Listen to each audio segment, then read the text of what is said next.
Rápidamente al libro de Hechos y nos ubiquemos en el capítulo 2, ¿verdad? Libro de Hechos, capítulo 2, verso 37 al 42. Este va a ser el texto que vamos a usar para este mensaje. El título del sermón de hoy es el siguiente: una respuesta al mensaje de salvación. Un verdadero arrepentimiento, una genuina conversión y una vida en comunidad. Amén. Entonces, estamos ya en Hechos 2, 37 al 42. Amén. Dice la palabra del Señor. Al oír esto, se compungieron de corazón y dijeron a Pedro y a los otros apóstoles: varones hermanos, ¿qué haremos? Pedro les dijo: arrepentíos y bautícese cada uno de vosotros en el nombre de Jesucristo para perdón de los pecados, y recibiréis el don del Espíritu Santo. Porque para vosotros es la promesa, y para vuestros hijos, y para todos los que están lejos, para cuantos el Señor nuestro Dios llamare. Y con otras muchas palabras testificaba y les exhortaba diciendo: sed salvos de esta perversa generación. Así que los que recibieron su palabra fueron bautizados, y se añadieron aquel día como 3,000 personas, y perseveraban en la doctrina de los apóstoles, en la comunión unos con otros, en el partimiento del pan y en las oraciones. Amén. Bien, este texto que encontramos en Hechos, capítulo 2, verso 37 al 42, tiene su contexto, su raíz, desde el capítulo 1 de Hechos. Ustedes recordarán que en el capítulo 1 de Hechos, los discípulos, una vez resucitado el Señor Jesucristo, le hicieron algunas preguntas. El Señor Jesucristo no se limitó a responder esas preguntas, o mejor dicho, no las respondió, pero les dijo algo en Hechos 1:8. Pero recibiréis poder cuando haya venido sobre vosotros el Espíritu Santo, y me seréis testigos en toda Jerusalén, en Judea, en Samaria y hasta lo último de la tierra. Había una promesa del Señor para sus discípulos, y la promesa era que Él se iba, pero iba a enviar a su Espíritu Santo, y que este Espíritu Santo, que iba a llegar en algún momento determinado, iba a empoderar a los discípulos para que estos pudieran testificar de quién es Jesucristo, de lo que Jesucristo hizo, de lo que hoy conocemos como el Evangelio. Entonces, cuando Jesús asciende a la presencia del Padre, ¿qué es lo que hacen los discípulos?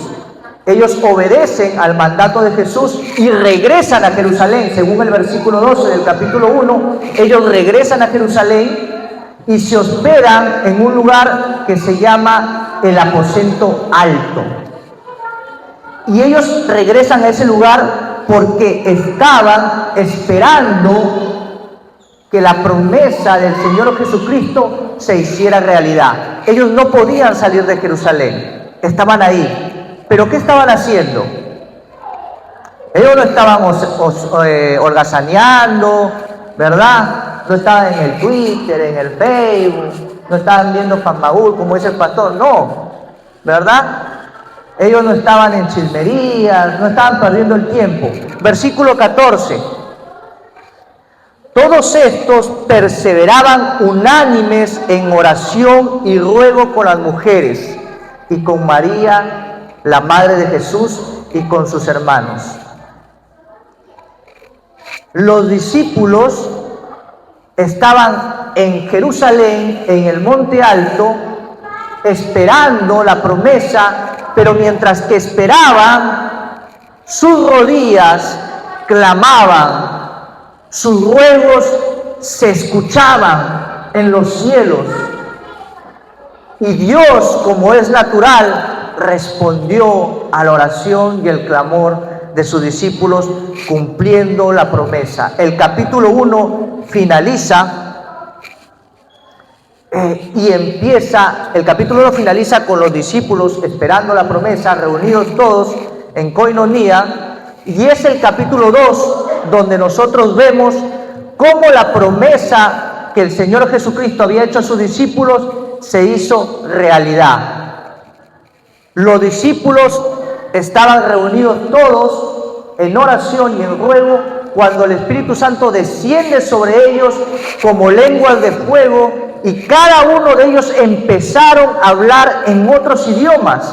Y las personas que estaban ahí, que eran judíos del Ponto, de Arabia, de Creta, habían un montón de pobladores, de personas que eran de distintas ciudades con distintos idiomas, se sorprendían, porque estos hombres, que eran gente del vulgo, quiere decir que eran personas ignorantes, que no tenían una educación, estaban hablando en sus propios idiomas y se sorprendieron.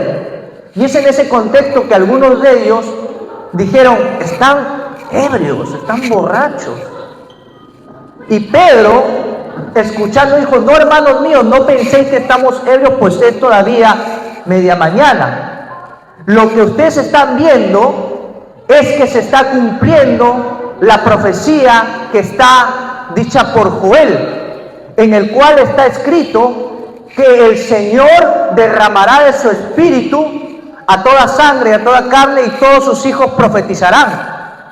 Y es en ese contexto, mis amados hermanos, en ese contexto donde el apóstol Pedro da uno de los discursos más emblemáticos, más poderosos y más increíbles de toda la narrativa histórica cristiana. Pedro empieza a hablarles acerca del Mesías, de aquel que los judíos habían crucificado. Y Pedro empieza a citar las Escrituras. Pedro no habla por cuenta propia. Él empieza a irse a los Salmos, se va al libro de los profetas y los encara a los judíos que estaban ahí y les dice: este Jesús no es el David que está allá, porque David ya está muerto, ustedes están conscientes, su tumba está aquí.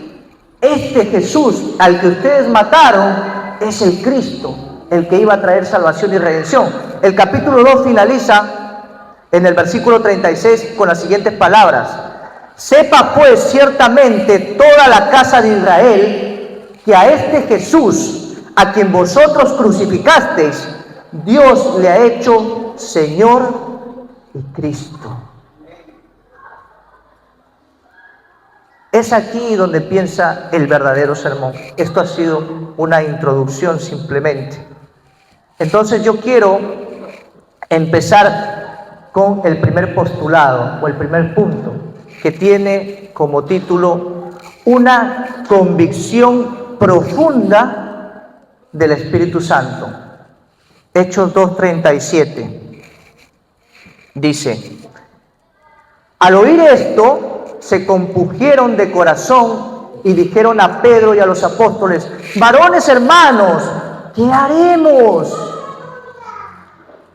La palabra clave aquí es compungidos, y es una palabra griega que tiene por nombre catanuso.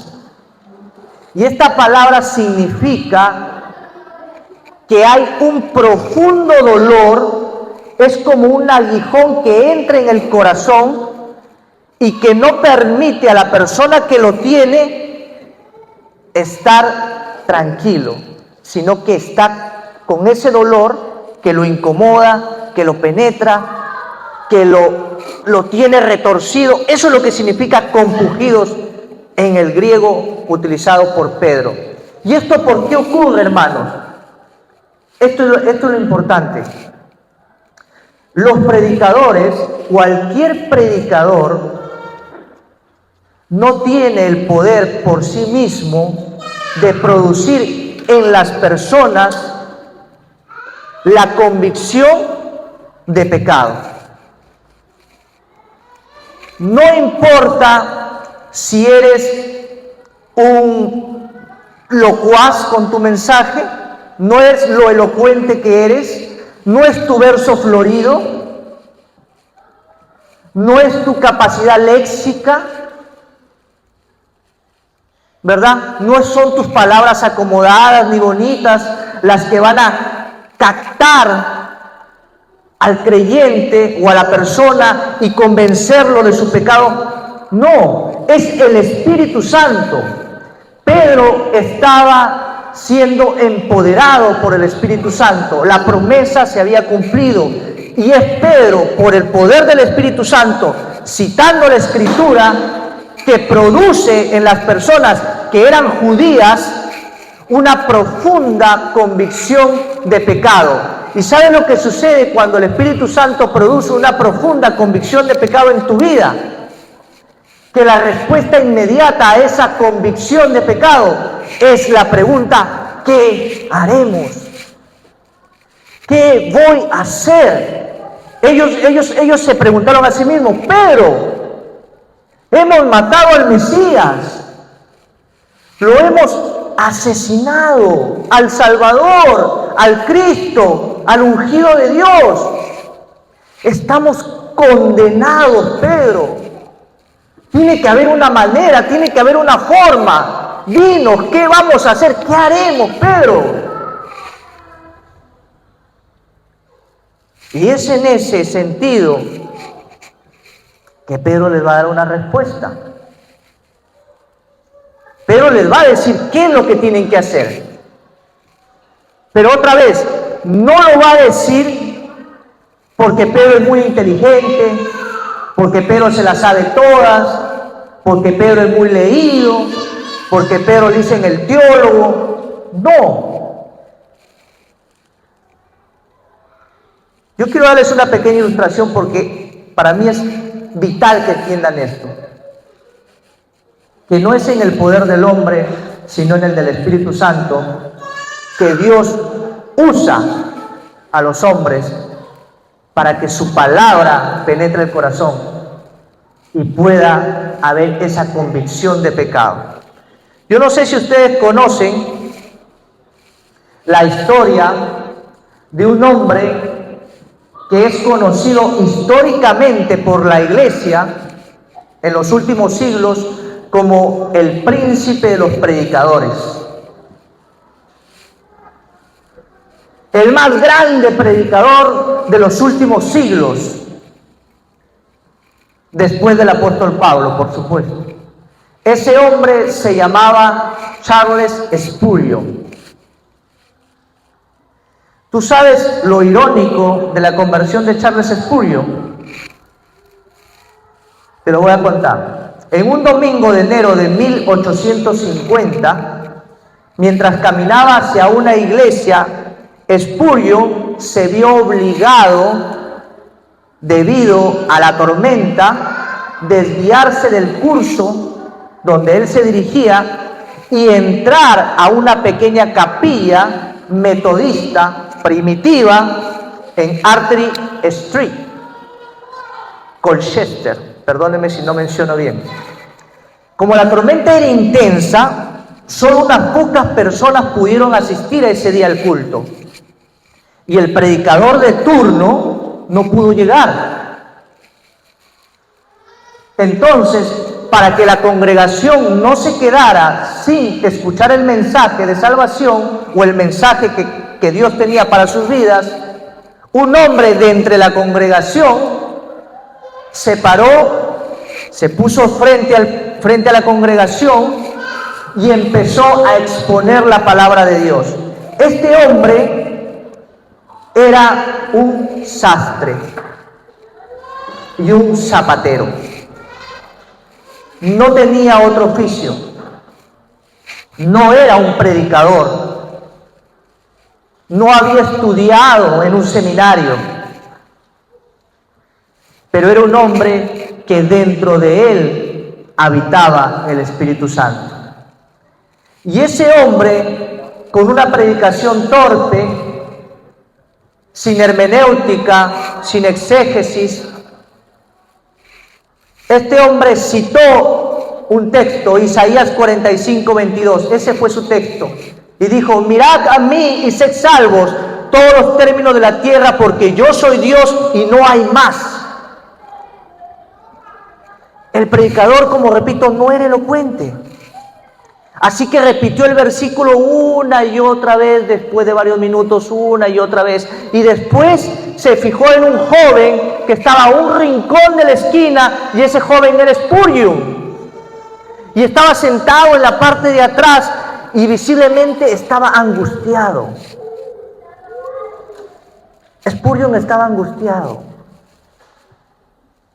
porque Spurgeon tenía una lucha interna con creer que la salvación que se predicaba en ese entonces tenía que ser por medio de las obras. Y entonces este predicador, señalándolo al joven, le dijo: joven, parece que estás muy miserable y siempre lo estarás. Miserable en la vida y miserable en la muerte, si no obedeces este texto. Pero si lo haces ahora, en este momento, serás salvo. En años posteriores, Spurgeon describió ese momento de su conversión como un acto de pura gracia. Aunque el predicador del día no era alguien notable, Dios usó su mensaje simple y directo para transformar la vida de Spurgeon. Esto subraya el poder de la Escritura y la obra del Espíritu Santo en la conversión de los creyentes, hermanos. No necesitas gran elocuencia, necesitas una vida de comunión con Dios. Necesitas que el Espíritu Santo gobierne tu vida. Necesitas orar, necesitas leer, necesitas meditar. Y Dios, quien obra a través de los más débiles, para su gloria te hace fuerte y sabio al que escucha. Eso fue lo que pasó con Pedro. Pedro era alguien del vulgo, sin educación, sin teología. Pedro no sabía nada, pero el Espíritu Santo que habitaba en Pedro lo sabía todo. Y guió los labios de Pedro para exaltar a Jesucristo de entre los muertos y llamar a la convicción de pecado de cada uno de los que estaban presentes ese día. F.F. Bruce dice lo siguiente: que el único que puede convencer de pecado, de justicia y de juicio a todo el mundo es el Espíritu Santo. Juan 16:8. Esto me lleva entonces a mi segundo punto. ¿Qué haremos, Pedro? Hechos 2, 38 al 39. Dice: Pedro les dijo: arrepentíos y bautícese cada uno de vosotros en el nombre de Jesucristo para perdón de los pecados, y recibiréis el don del Espíritu Santo. Hermano, cuando tú has sido realmente convencido de tu pecado, cuando tú has sido realmente encarcelado como una red encarcela a los peces en el mar y no pueden salir de ahí a menos que alguien los saque. Cuando tú verdaderamente estás en esa condición, solamente hay una salida, hermano. O vienes a Jesucristo o te quedas en la red. No hay otra. Y estas personas, convencidas de su pecado, tenían solamente una opción: arrepentidos y venid a Jesucristo. Arrepentíos y venid a Jesucristo. Bautícese cada uno de vosotros en el nombre de Jesucristo para perdón de los pecados, y recibiréis el don del Espíritu Santo. Pedro enfatiza dos acciones esenciales aquí. Número 1, arrepentimiento. Número 2, bautismo. Y es interesante que la palabra que utiliza Pedro para arrepentimiento es la palabra griega metanoia. Y esta palabra metanoia no, es más, o sea, no es simplemente un remordimiento o algo que te está molestando ahí, que te está ocasionando, ¿me entiendes? No se trata de eso. La palabra metanoia implica un cambio radical en la mente y en el corazón. Eso lo Berkeley decía, William Berkeley decía que el arrepentimiento bíblico es como una persona que está caminando en esta dirección y de repente da la vuelta 180 grados y camina hacia la otra dirección. El verdadero arrepentimiento no es estoy caminando para esta dirección y doy vuelta para acá, y doy vuelta para acá, y doy vuelta para acá, y doy vuelta para acá. No, ese no es el arrepentimiento. El arrepentimiento es estoy caminando hacia esta dirección, doy vuelta,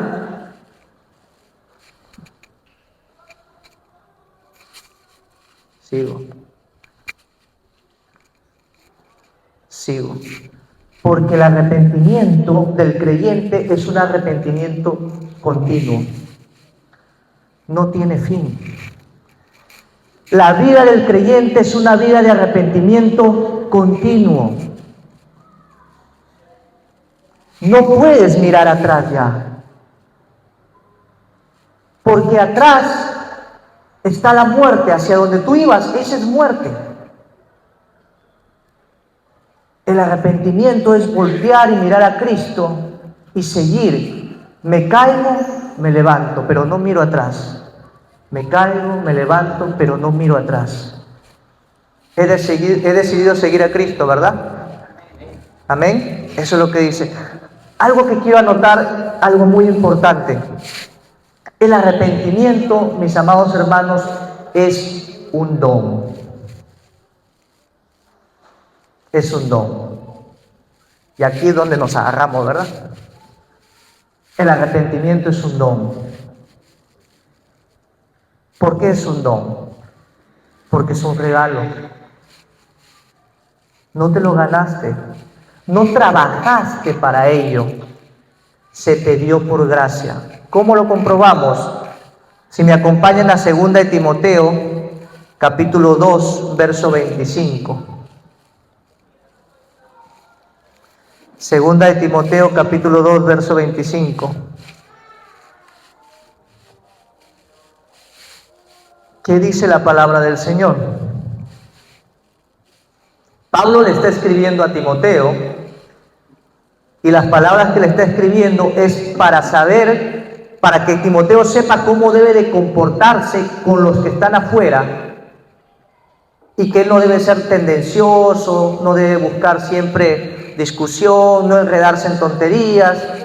Y dentro de ese contexto Pablo le dice en el versículo 25, corrige tiernamente a los que se oponen, por si quizás Dios les conceda que se arrepientan para conocer la verdad. ¿Han leído bien qué dice? Corrigiendo tiernamente a los que se oponen, por si acaso Dios les da el arrepentimiento que conduce al pleno conocimiento de la verdad. Biblia de las Américas.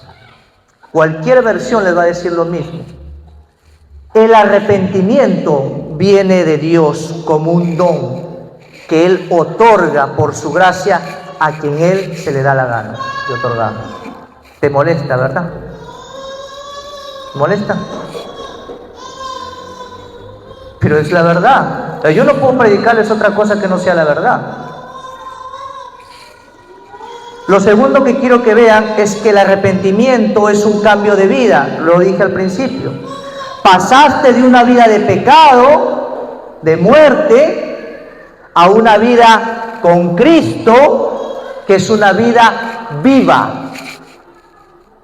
El arrepentimiento genuino es lo que se conoce como el momento de tu nuevo nacimiento. Cuando sucede el arrepentimiento, ten por seguro que para que eso suceda, tu corazón tenía que haber sido ya cambiado. Porque tú con tu corazón natural, con el que viniste, imposible te hubiera sido arrepentirte. Porque tu corazón es perverso. ¿Y saben lo que significa esa palabra en hebreo? Anush. Significa incurable. No puedes tú por tus fuerzas arrepentirte. No es parte de tu prerrogativa. Es parte del privilegio soberano de Dios. Y esto me lleva a una reflexión acerca del arrepentimiento en vosotros, hermanos. ¿Cómo estamos caminando? ¿Cómo estamos avanzando? ¿Estamos mirando a Cristo, como dice Pablo? ¿Estamos peleando la buena batalla? ¿Estamos terminando la carrera? ¿Tenemos los ojos puestos en Jesucristo, el autor y consumador de nuestra fe? ¿O estamos haciendo esto? ¿Verdad? No estamos haciendo eso, ¿verdad? Por otro lado tenemos el bautismo en el nombre del Señor Jesucristo, que es, escúchelo bien, el bautismo es la declaración pública de la fe en Cristo, que simboliza la limpieza de los pecados y la unión con Cristo en su muerte y resurrección. El bautismo no es una opción. El bautismo no es yo me bautizo, pero espera más adelante, hermano, no estoy preparado. Nunca en tu vida vas a estar preparado. No lo has entendido. Te lo tengo que explicar de otra manera. El bautismo es testimonio público de que tú verdaderamente has aceptado que Jesucristo es el Señor de tu vida. Yo quiero hacer una pregunta aquí. Yo me voy a salir de protocolo, pero yo quiero hacer una pregunta. ¿Cuántos de ustedes han recibido a Jesucristo en su corazón y se dicen cristianos? Levante la mano. Levántela, por favor. Levántela. Todos ustedes han recibido a Jesucristo y se dicen cristianos, ¿verdad? Quédense ahí con la mano levantada, por favor. Quédense con la mano levantada. ¿Cuántos de los que están con la mano levantada ya se bautizaron?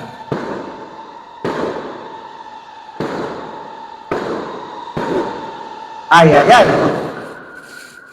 Las bombas anuncian algo, hermano. Mire, yo no soy profeta ni hijo de profeta, por si acaso. Pero a mí alguien me dice que debe de haber un verdadero y genuino arrepentimiento en la vida de vosotros. Porque el que levantó la mano diciendo que ha recibido a Jesucristo en su corazón y la bajó después que yo dije si se había bautizado, esa persona tiene que examinarse. Porque, hermano, no es cuestión de obligar a la persona a bautizarse. Yo no puedo hacer eso, yo estaría corrompiendo la ley y corrompiendo la gracia de Dios, obligando a una persona a bautizarse solamente porque dijo en una ocasión que recibió a Jesucristo. Eso, como lo estamos leyendo, es convicción del Espíritu Santo al creyente. Lo inmediato, lo pronto, lo urgente es: pero, ¿qué haremos? Arrepentíos y bautícese cada uno en el nombre de Jesucristo para perdón de vuestros pecados y recibiréis el don del Espíritu Santo. ¿Qué estás esperando? ¿Por qué estás dilatando en esta decisión pública de bautizarte? ¿Qué está agarrando tu corazón para no manifestar públicamente que Jesucristo es tu Señor? ¿Qué pasó?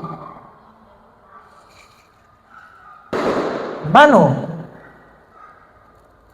esto no es juego. Esto no es juego.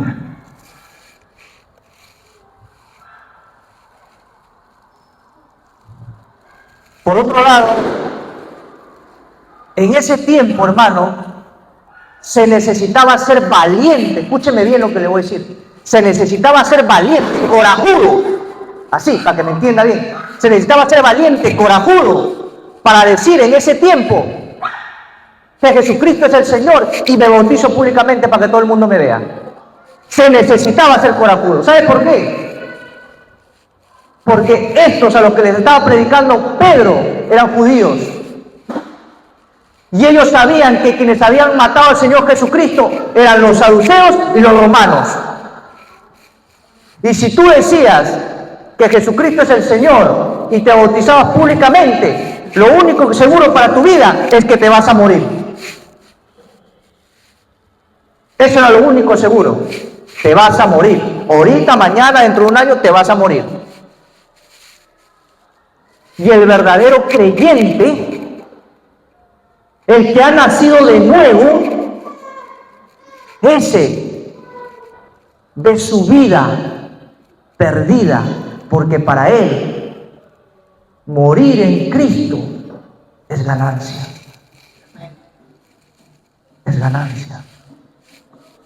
Entienda bien eso. Coge ese guante, hermano. Coge ese guante. Coge ese guante. Cógelo. Seguimos. El arrepentimiento y el bautismo no son meros rituales, por si acaso, sino un compromiso de entrega completa a Cristo. Entonces, cada creyente debe de evaluar si su fe ha incluido este paso esencial de conversión genuina.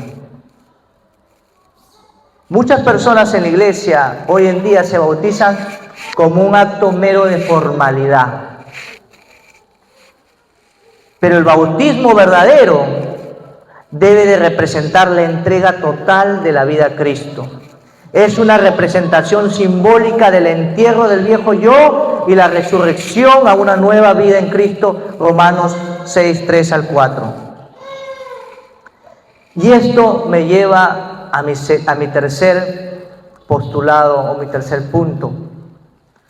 Que una vez que ellos fueron convictos de su pecado, una vez que ellos se arrepintieron y procedieron al bautismo, Pedro le dice, pero hay una promesa para vosotros. Hay una promesa. Lo que ustedes están haciendo, esto era una promesa. No es que nació de ustedes. Dios ya lo tenía preparado desde antes de la fundación del mundo. Esto que está sucediendo ahora es el cumplimiento de una promesa. Hechos 2:39, porque para vosotros es la promesa y para vuestros hijos y para todos los que están lejos, para cuantos el Señor nuestro Dios llamare. O sea, Pedro los anima, hermanos, la decisión que acabas de tomar era una promesa del Señor para ustedes. Dios lo había prometido desde antes de la fundación del mundo. Era para ustedes, y no solamente para ustedes, sino para sus hijos y los hijos de sus hijos. Y después agrega, y para los que estabais lejos, refiriéndose a los gentiles. Porque los gentiles también habían sido alcanzados por la misericordia de Dios para arrepentimiento y perdón de pecados. Hermanos, ¿y los gentiles acá son ustedes? Los judíos están por allá. Ellos rechazaron al Cristo. A los suyos vino. ¿Qué dice la Escritura? Y los suyos no le recibieron. Y Dios en su misericordia le revela un misterio a Pablo, donde le dice, porque de dos pueblos hizo uno, derribando la pared intermediaria que los separaba. de judíos y gentiles, Dios dijo, aquí hay un solo pueblo. Y la promesa es para ese pueblo.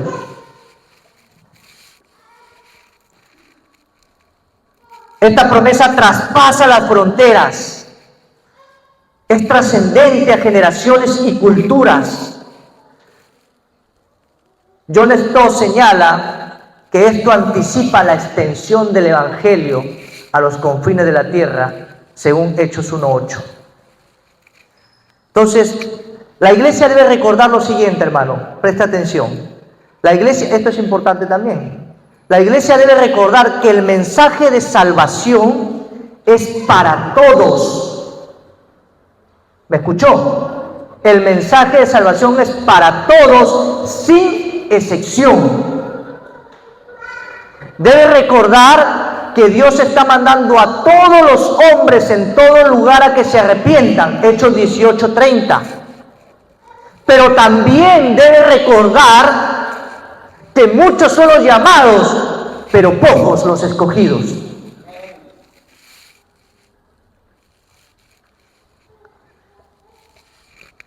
Nadie puede culpar de injusticia a Dios, porque la palabra dicha por el Señor, que dice que Él vendrá cuando todo el Evangelio haya sido predicado a todos los hombres, se está cumpliendo, hermano. Y no va a haber uno solo, escuche bien, no va a haber uno solo que diga que no escuchó el Evangelio y que no tuvo la oportunidad de arrepentirse, pero no se arrepentirán por su dureza de corazón.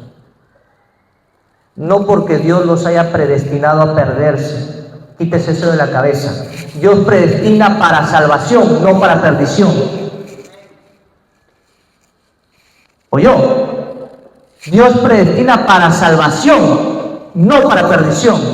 El que se pierde porque quiere perderse, porque su corazón es corrupto, porque oyendo la palabra desechan el Evangelio, porque sabiendo quién es Dios le dan la espalda. Hermanos, nosotros somos un ejemplo claro. Solamente voltea a su alrededor. ¿Cuántas veces hemos salido a predicar el Evangelio aquí en Vía Victoria? ¿Cuántas? ¿Y cuántos han venido a Cristo? ¿Cuántos? Hermano, cuando venga juicio sobre Vía Victoria, no habrá uno solo, escuche bien, no habrá uno solo que pueda decir que Dios es injusto. ¿Le quedó claro? ¿O se lo explico de otra manera? ¿Verdad? ¿Por qué? Porque Dios escoge. ¿Y porque Dios es Dios? ¿Y por qué tú criticas a Dios porque Él escoge? Oye, decía un predicador, tú tienes derecho de escoger a tu esposa, pero Dios no tiene derecho a escoger la suya. O te pases, pues. ¿No? ¿O a ti te obligaron a escoger a tu esposa? O sea, ya tuvo derecho de escoger a Cindy y Dios no puede escoger a la suya. Y la iglesia es la esposa de Cristo, ¿estamos claros o no? Y Él elige a la iglesia. Y Él elige a los que forman parte de la iglesia. Y no la elige por lo buena que es. La elige porque la ama a pesar de lo que es. Es su gracia la que opera en nosotros, no nosotros operando en la gracia. No lo olviden. Grábeselo. Escuche bien. Si hay alguien, y esto para que quede más clara todavía la idea, si hay alguien que odia más a Dios en este mundo después del diablo y Satanás, esa es nuestra carne, hermano. Hermano, no lo vaya a olvidar esto. Yo no me voy a cansar de repetirlo en la clase y aquí, cuando tengamos reunión de varones, no me voy a cansar de repetir esto. Si hay alguien que odia más a Dios que el diablo, eres tú, hermano. Es tu carne. ¿Sabes por qué? Porque nuestra carne no quiere nada con Dios. ¿Y sabes por qué no quiere nada con Dios? Porque el que es de Dios ora, medita, ayuna, vive en comunidad, golpea su cuerpo, lo aflige, lo somete a obediencia, y la carne dice: no, a mí déjame con mis fiestas, con mi trago, con mi cigarrito, con mis mujeres, con mis vicios, yo a nadie le hago daño, ¿verdad? La carne nunca va a querer servir a Dios. La carne aborrece a Dios. Lo aborrece con todas las fuerzas de su corazón. Que le quede claro que lo que usted tiene hoy en día no se lo ganó, se lo dio Dios por gracia. Y esto me lleva a mi último punto, mi último encabezado, mi último postulado, como lo quieran llamar. Entonces, cuando ya usted es poseedor de esta promesa, ¿cuál es el siguiente paso? ¿Cuál es el siguiente paso? Pedro, vamos a Hechos 2, 40 al 42. Y dice la palabra: y con otras muchas palabras testificaba y les exhortaba diciendo: sed salvos de esta perversa generación. Así que los que recibieron su palabra fueron bautizados, y se añadieron aquel día como 3,000 personas. Y perseveraban en la doctrina de los apóstoles, en la comunión unos con otros, en el partimiento del pan y en las oraciones. Pedro no solo predicaba la salvación individual, sino también la salvación de una generación perversa, llamando así a los nuevos creyentes a separarse, escuche bien, de los valores corruptos de su sociedad. Este llamado es relevante hoy en día, cuando la iglesia enfrenta la presión de conformarse al mundo. Por eso Pablo decía en Romanos 12, 1, 2: presenten sus cuerpos como sacrificio vivo, como olor fragante delante de Dios. No os conforméis a este mundo, sino renovaos vuestro entendimiento, para que sepáis cuál es la voluntad buena, agradable y perfecta de Dios.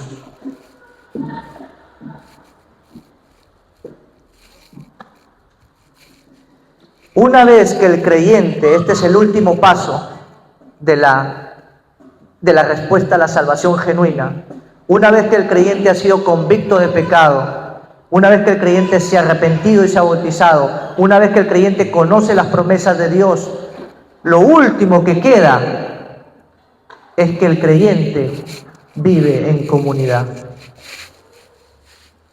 No hay creyentes apartados en la sala o en el cuarto de la esquina de su casa. Escuche bien, no hay creyentes por YouTube. ¿Estamos claros? No hay creyentes por YouTube. Dios habla a través de sus apóstoles a iglesias locales. La iglesia de Corinto, la iglesia de Éfeso, la iglesia de Filipo, la iglesia de Colosa, la iglesia de Tesalónica.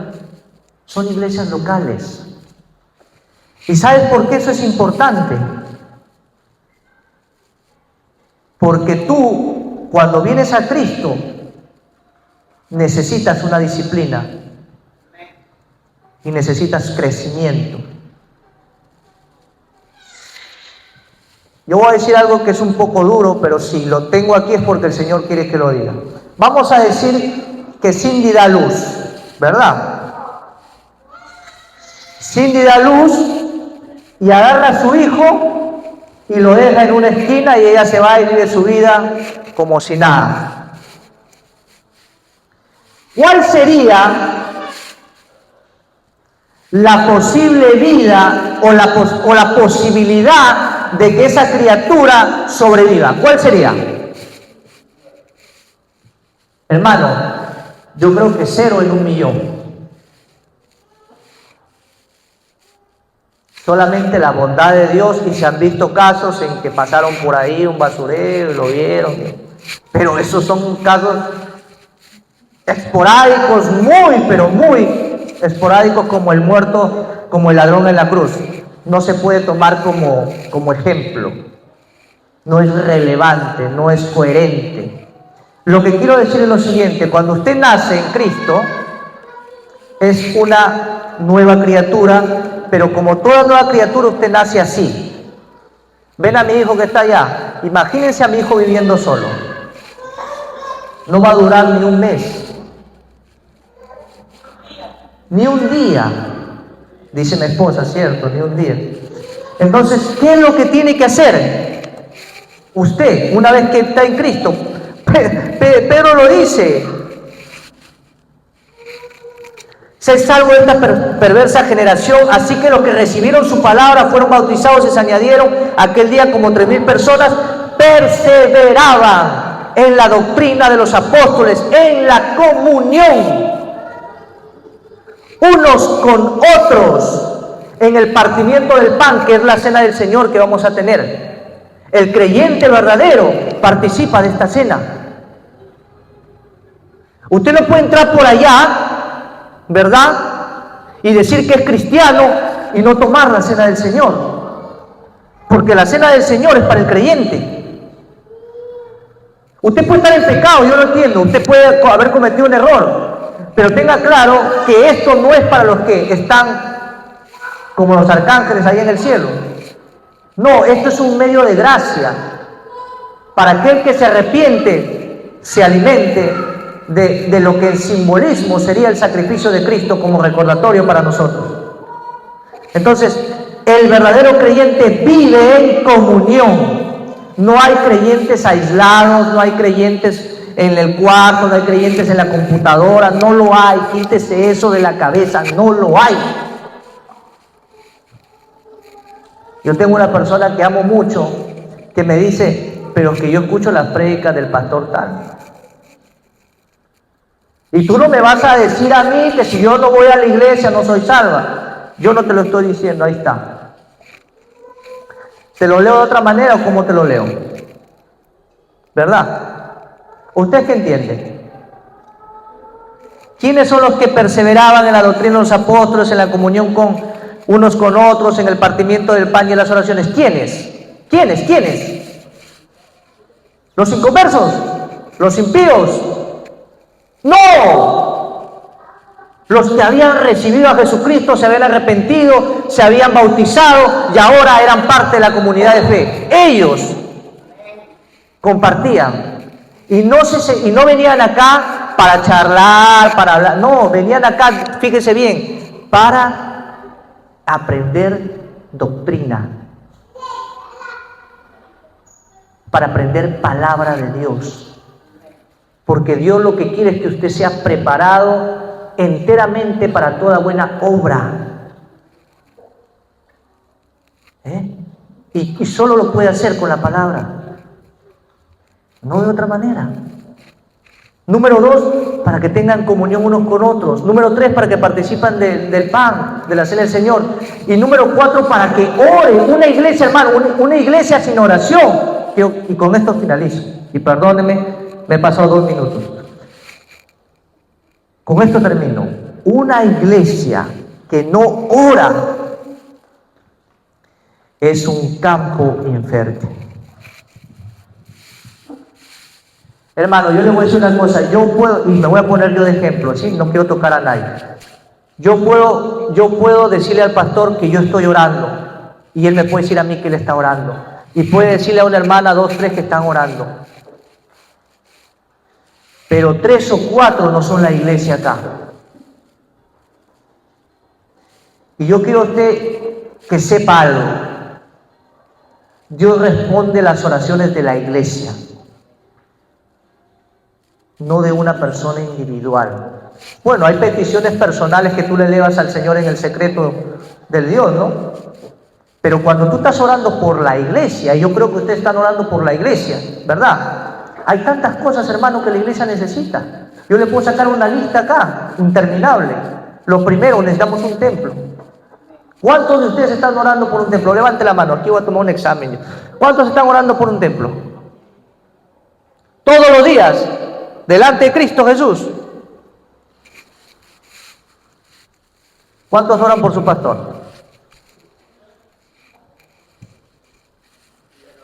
¿Cuántos oran por el cuerpo de liderazgo? Las manos van bajando poquito a poquito.